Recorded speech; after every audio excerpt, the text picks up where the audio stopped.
young, but I'm 21. Hmm. I do live with my mother. I'm planning on, like moving out. I'm I want a high value man, and that's what I'm looking for as a Okay. female. I feel, I'm building myself for that type of man, but the type of men that I meet, Why do you want a high value man? because who I feel I deserve that. You don't deserve anything. Oh, okay. Who are you? Simone. Simone deserves nothing. No Why? woman in this world deserves. Excuse me? What Why? makes you so special? Do you deserve access to somebody else's stuff? Nothing really makes me special to deserve access to anybody's thing but my own. Thank you. So you don't deserve a high value man. You don't deserve. Nobody deserves anything. We earn. How are you going to earn a high value man? By building myself to be a high value woman. Were you raised with your mother and father? Was I raised with my mother and father? Mm-hmm. Were they married? No, my dad was married. I had a stepmother, and my mom, I have a stepfather. But Any siblings yes. that lived with you guys? On my mom's side, I was the only child up until like 20, and then on my dad's side, I had 6 sisters, and But you live as an only child.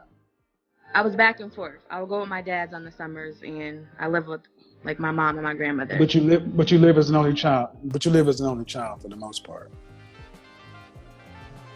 I wouldn't say so because my grandmother raised me, and I lived with my aunt, who was so. No, I wouldn't. I was raised with my aunt. I wasn't really raised by. How many children does your aunt have? How many children does your aunt have?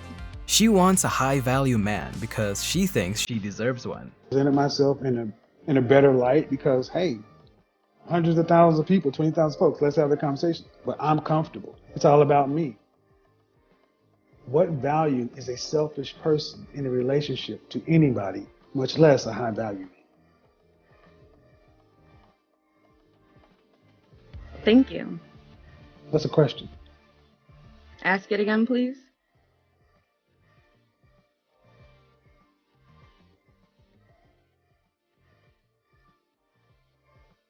Kick rocks. That's what y'all are raising. That's what you're raising. Entitled, spoiled brats who think they deserve something. They deserve nothing. Do you see what happened there? There were power dynamics at play there that some of you might have not seen. Kevin Samuels clearly stated the question, but the chick was acting like a complete brat. She heard the question, but chose to ask KS to repeat it. Simply put, it's a power move attempt from the woman. If Kevin had repeated that, he would have signaled to the woman that his stance was not clear enough. By doing so, he would have entered the woman's frame and the power dynamic in the conversation would drastically shift. It's also an attempt from the woman to control the flow of the conversation.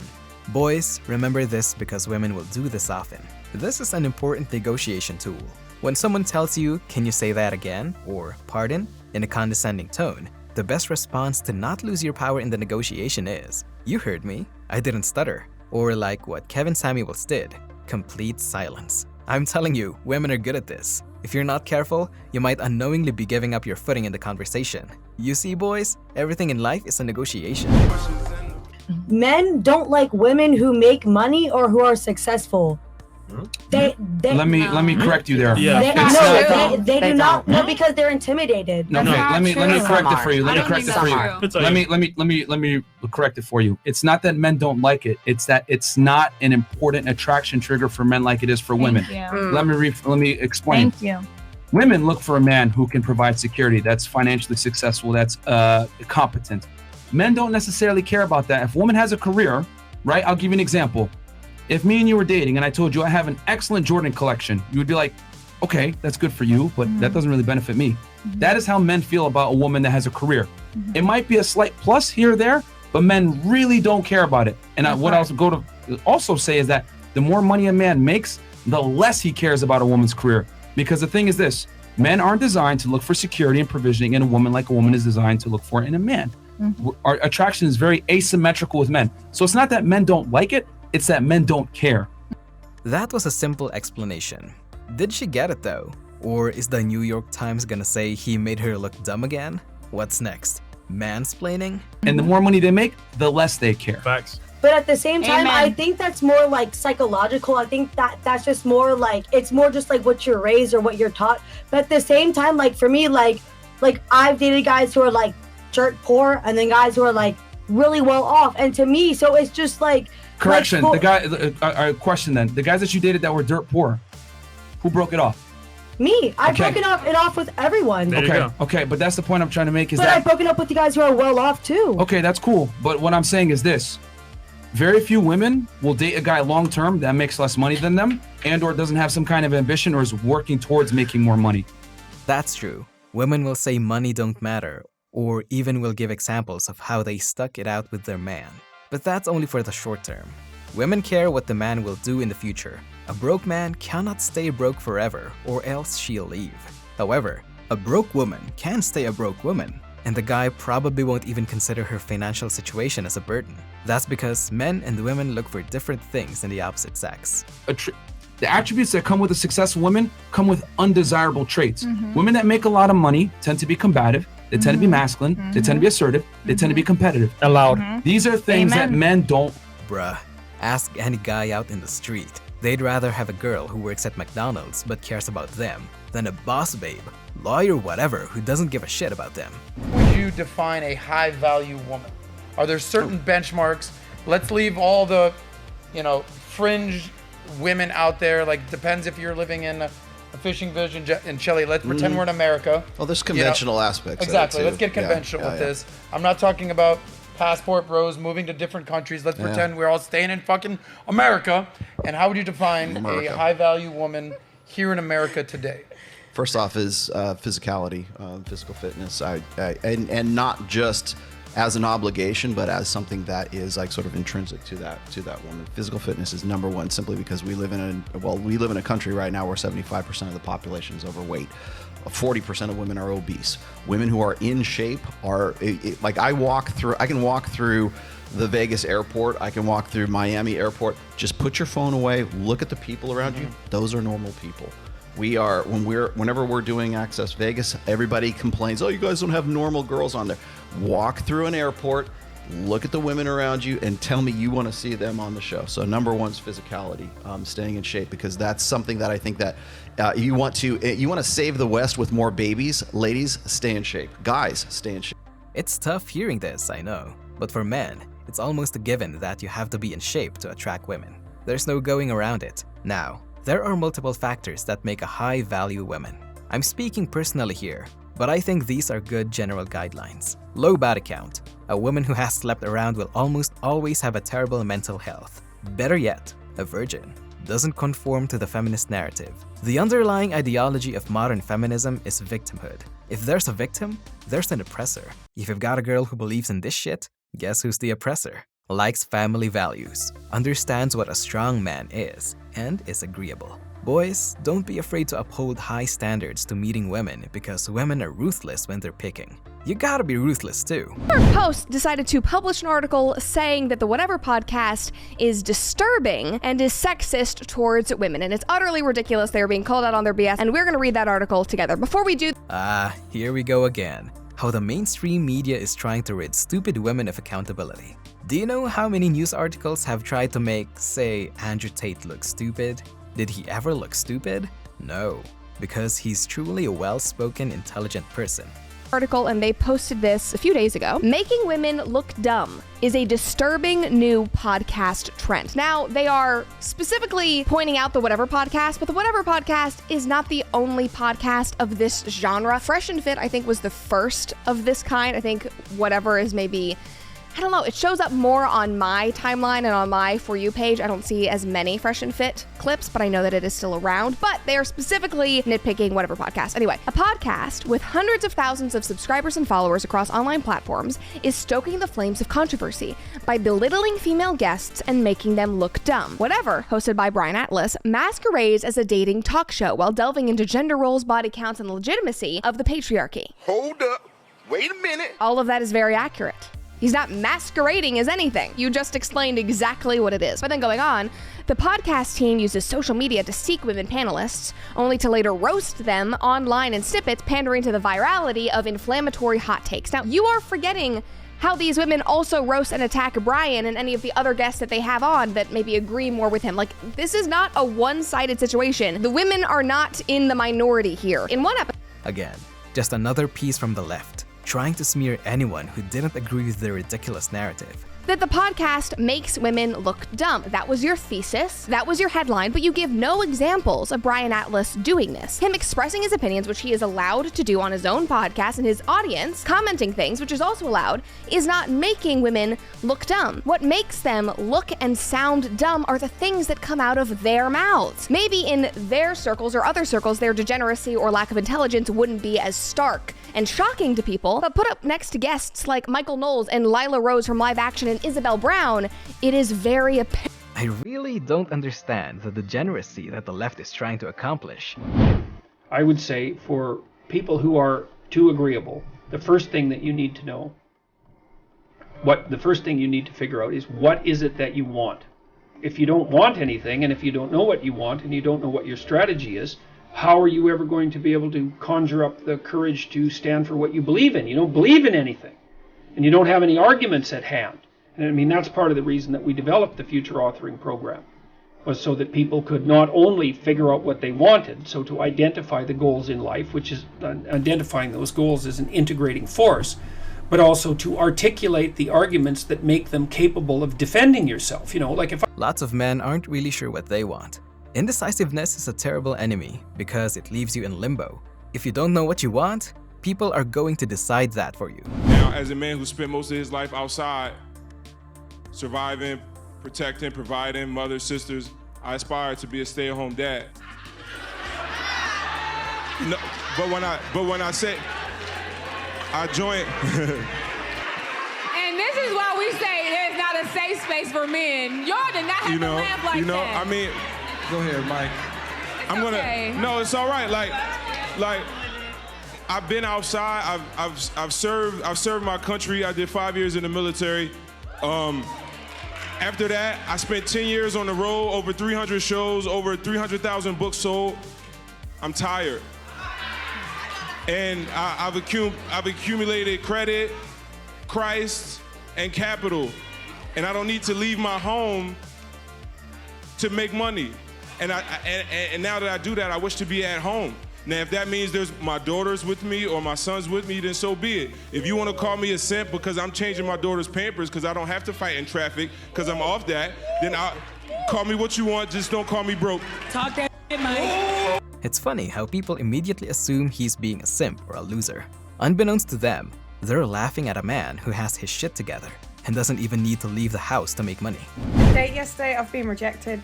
I don't think he wants to date me again. That's perfectly fine. I wish him all the best. So, let me tell you about... Actually, never mind.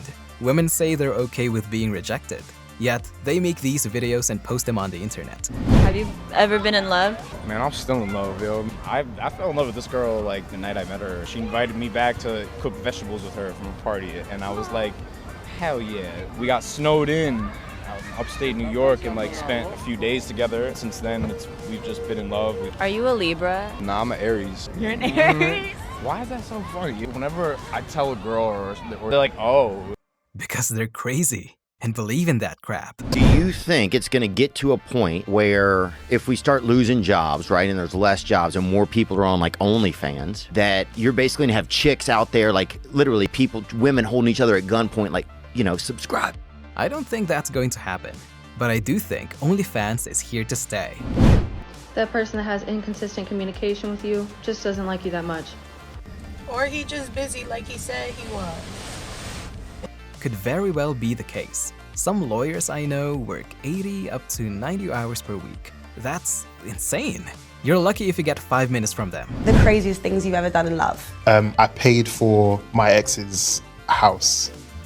Or her flat. I paid the first few months rent. Oh, you paid her rent, you didn't buy her the house? No. I paid like the first few months and it was like all my money. Oh. She had nowhere to stay, so I had to sort it out. Yeah, blue-pilled men are dangerous to themselves. That's sweet, sure, but at the same time, quite stupid. I'm not a misogynist, because a misogynist is someone that puts down women. I exalt women to their rightful role. Women are supposed to be women, not men. And every time somebody says that a woman is equal to a man and does what a man could do, and you're actually abusing and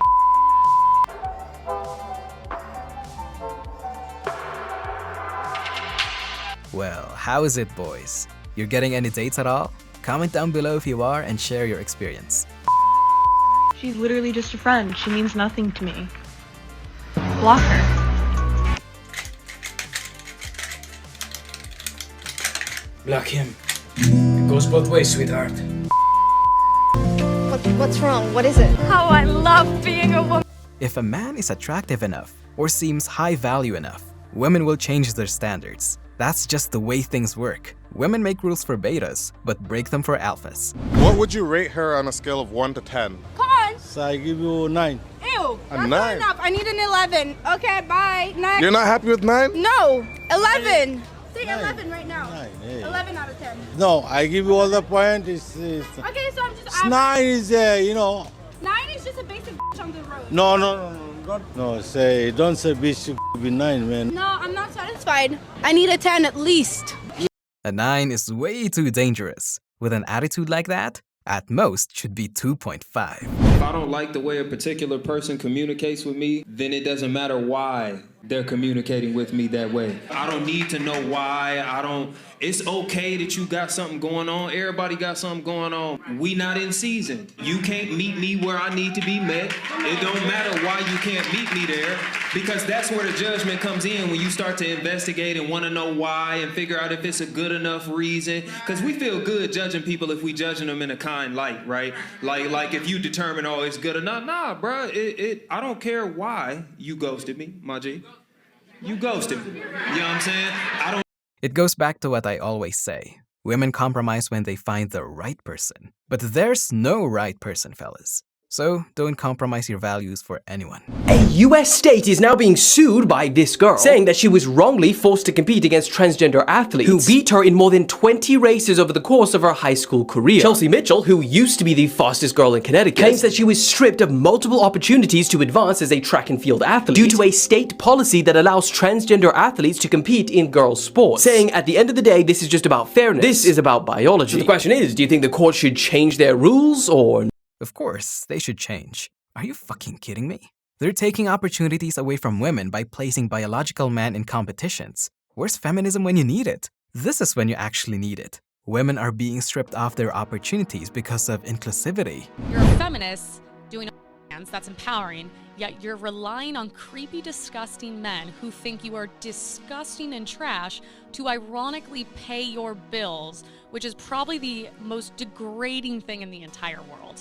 Whereas actually, if you were in an office, it would be a lot less degrading. You could actually have respect in an office. And do not get offended when you come into the dating pool and dating world and you are seen as a low-value woman. In my eyes, you are. In every man's eyes, you are. And don't get offended when people don't want to marry you, don't want you to be their girlfriend. You're going to hit the real world eventually. It's just a matter of time, and no one with any level of like a brain would ever respect someone who does that.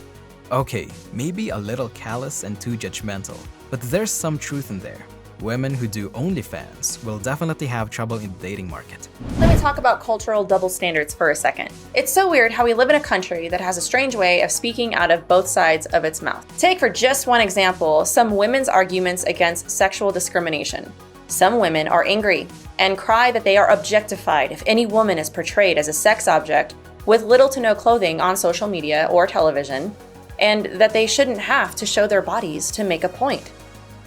I agree. They're tired of being seen as objects, but then, out of the other side of their mouth, they will herald women as feminine heroes of fighting sexism and purity culture when they bravely post half-naked photos of themselves to make a point. They have no issues showing themselves in little to no clothing on social media or TV and share about how they should be able to wear whatever they want. They do this to fight being objectified. Both can't be right at the same time. So, which is it? Anyway, that's all the time we have for you boys. Thanks for watching.